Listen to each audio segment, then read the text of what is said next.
Inquisitor. Inquisitor. Inquisitor. Nothing to report, sir.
Nothing to report, sir.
Inquisitor?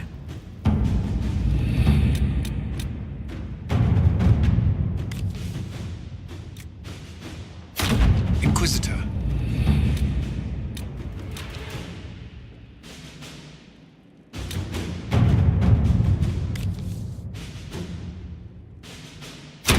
Let's see what we have.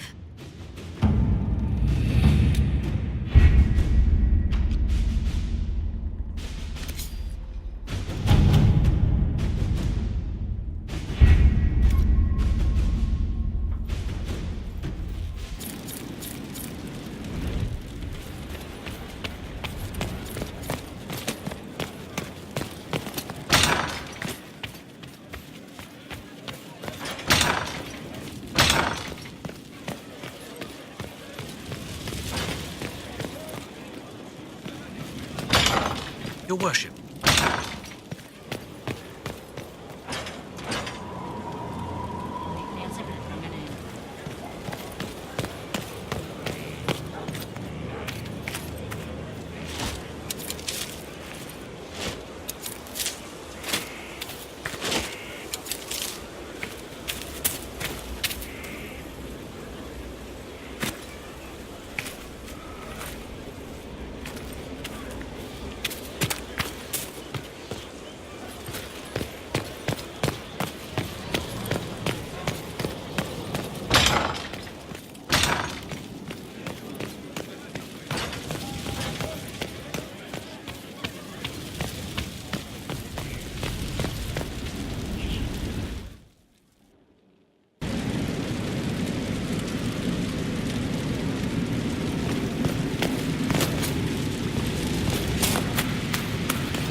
Let us begin.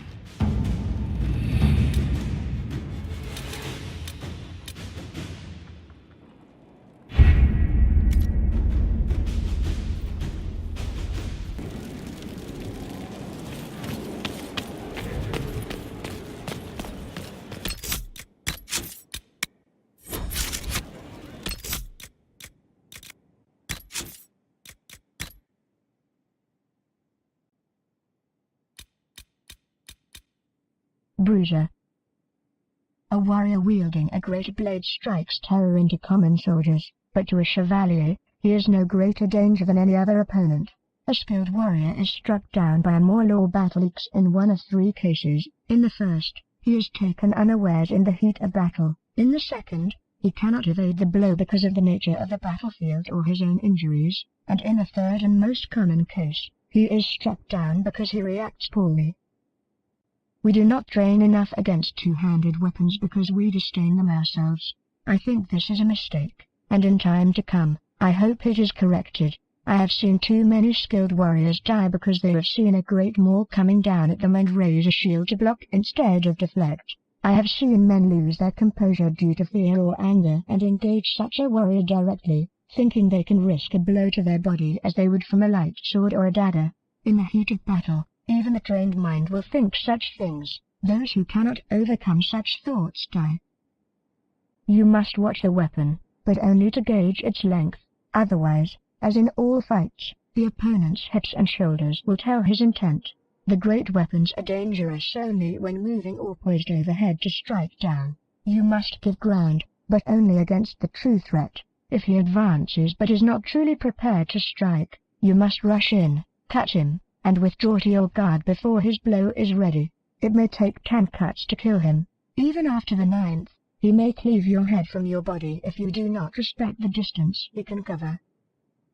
If using such a weapon yourself, mark your distance and do not allow yourself to react to an opponent outside your reach. You cannot recover your guard as quickly as you can with a sword and shield. Keep your weapon moving and measure your blows. A stuttered step on your strike can fool many opponents into thinking you out of range and then rushing their defense. In this manner, you may kill most who stand against you. Fighting in such a manner, you may feel more like a butcher than a hero, but the living may console themselves while the dead cannot. An excerpt from a meditation upon the use of blades by Swordmaster Masek de Jean-Min, required reading at the Académie des Chevaliers.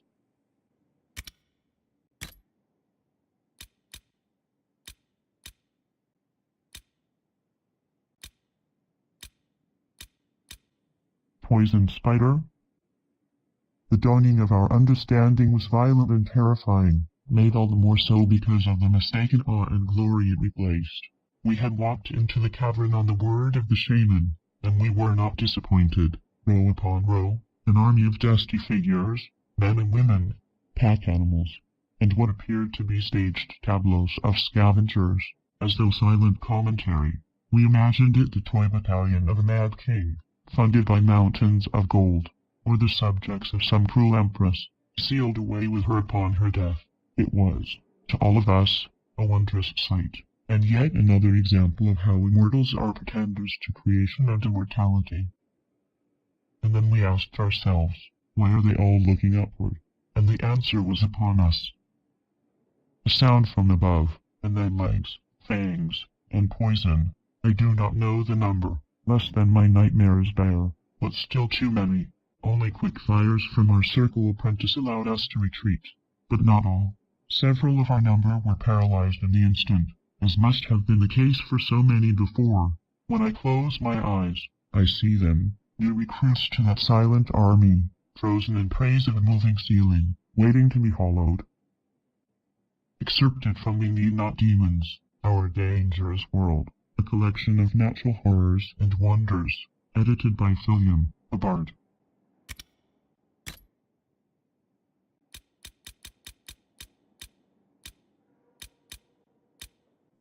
Pride Demon.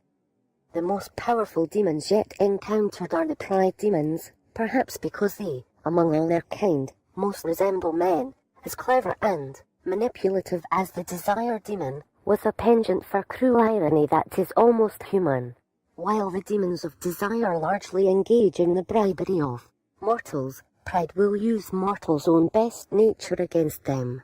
Clever men outwit themselves. Strong men crush themselves. Humble men forget themselves. Jealous men fear themselves. They turn corruption and ruin into an art. From Beyond the Veil, Spirits and Demons by Enchanter Mordimo.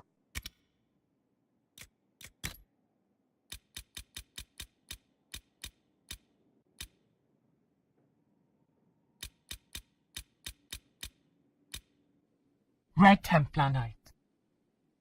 At first, I was only suspicious. Some of my brothers and sisters were acting strangely, spending time in the company of those who only days earlier we hadn't even given a passing glance. I would enter a room, and they would all be sitting together, talking in hushed whispers, and then they would stop altogether. I felt my intrusion keenly and withdrew, wondering how it was that I was not included in this group. Was the dissension in the Templar ranks? Were they speaking of rebellion against the seekers of truth? I could not fathom it, so I kept my peace. Then I saw the lyrium vials Sir Randall kept in his gear. It was accidental, as he had them wrapped in dark cloth, and immediately covered them when I entered his quarters. But I did. They were red, not blue. Again, I held my tongue. Now I wish I had not. More and more of my fellow Templars stop talking when I walk into rooms. There is little talk of continuing our hunt for the rebel mages. There is little talk of anything at all. I see the red vials they wear openly around their necks, no longer hidden.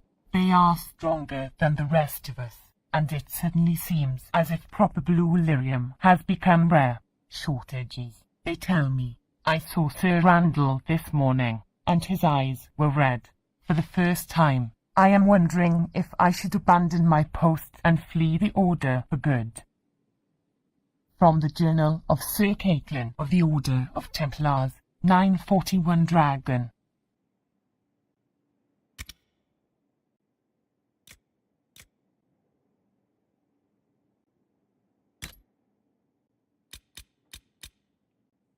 old inscriptions hissing lists. The sun burned above oceans of sand, but in the sand was stone, strong and true. Farrell hewed the stone, and built, as great as any tide in the deep, and with his son's help, he ensured the tide prospered and grew. Farrell, Paragon, fled from the strife his brilliance created, the strife that destroyed tides, sundered houses, from weapons that clan used against clan. His own clan and his two sons followed Farrell to the pitiless surface, the surface where they would hide from the war that took their home. After many years Farrell, greatest of paragons, could not bear life's burden, and with the burden growing, he called his sons to his bedside. He bade each son swear he would take care of his brother, and the brothers swore, and mourned when their father returned to the stone. Farrell's sons built monuments to their father, locking away his great works, and worked together, for a time, side by side. Each ruled half the tide, but each ruled differently. They argued, and heated words made the brothers duel, and where one brother fell, the other raised bloody axe in hand, alone. This is the tale of Farrell, paragon among paragons, father of two sons, who, against their father's wishes, fought from foolish words and foolish pride. For pride these halls were made, to honor a father's deeds, and grieve his loss. And for loss these halls were made, to honor a brother mourned. A father taken by time, a brother dead by my own hand. With this work behold my grief, in stone and shifting sand.